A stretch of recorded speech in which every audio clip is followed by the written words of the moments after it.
Hey guys, Betsy Lemaire here.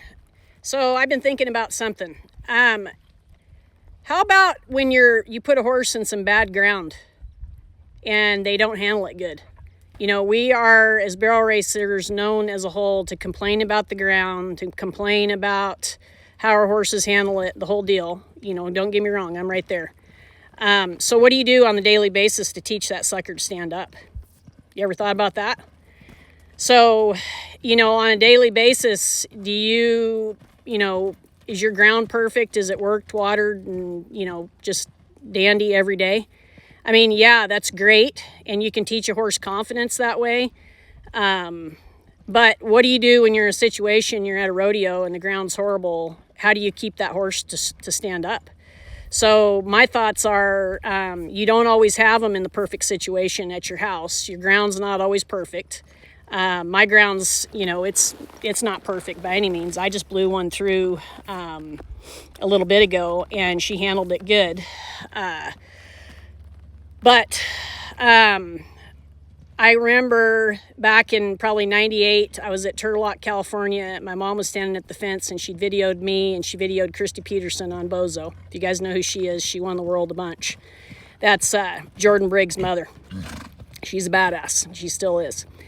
And that's where Jordan learned all of it. She learned a lot from a lot of people. But anyway, so when she was going to the second barrel, like that ground at that deal, it was in the slack, and it was hard and dusty and shallow. I mean, it was like a parking lot. Literally, it was terrible. And anyway, in the video, you can hear her and see her on Bozo saying, whoa, whoa, whoa, like stand up, stand up, stand up. And she was fast.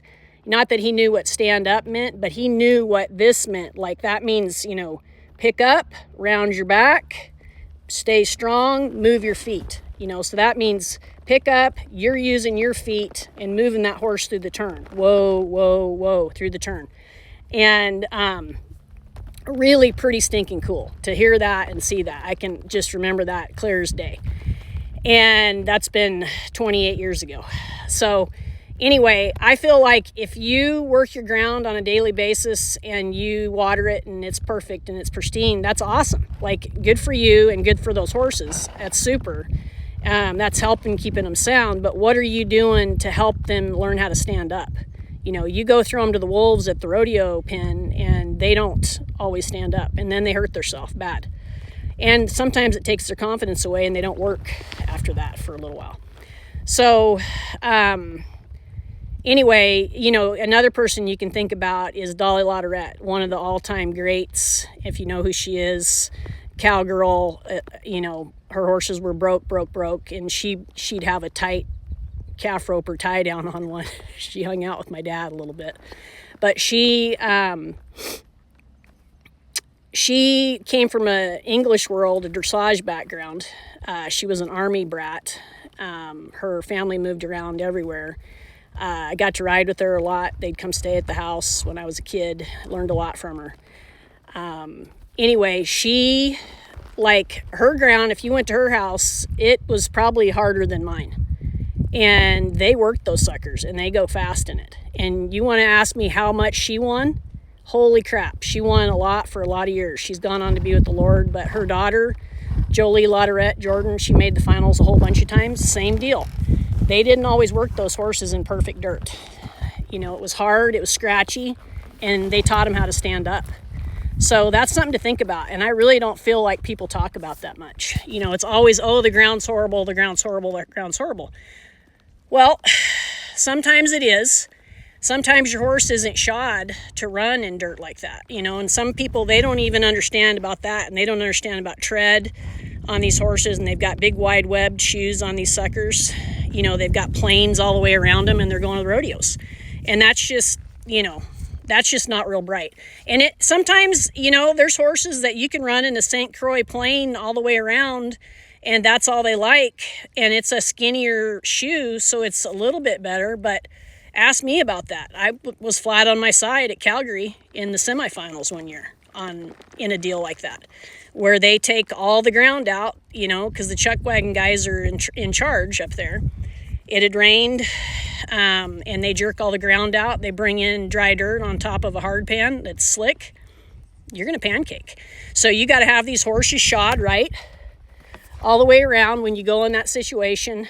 And, you know, my mare, that mare right there, she would stand up literally in a parking lot. Like, she ran in anything. And you can ask anybody that knew her. She was a badass.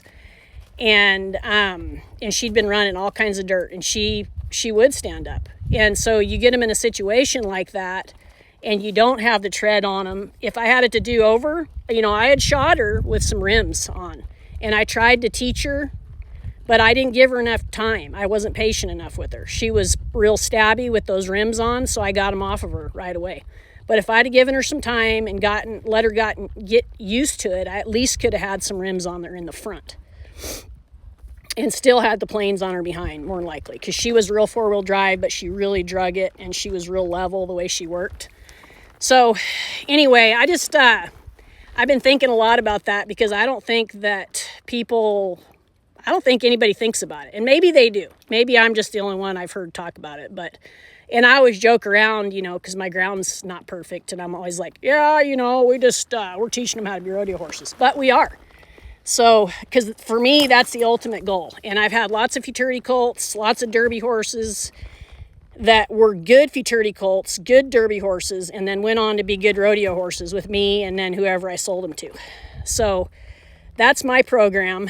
That's just something to think about on your daily gig here you got going. And maybe, you know, let your ground pack up a little bit, and you know, you don't have to haul ass, but teach those horses how to set up, you know, in your hand, and then, you know, round up, be strong in that turn, and move their feet and stand up. So you got to teach them that, you guys. And it's not always going to be a perfect situation. So have a great day. God bless every one of you guys. Talk to you soon.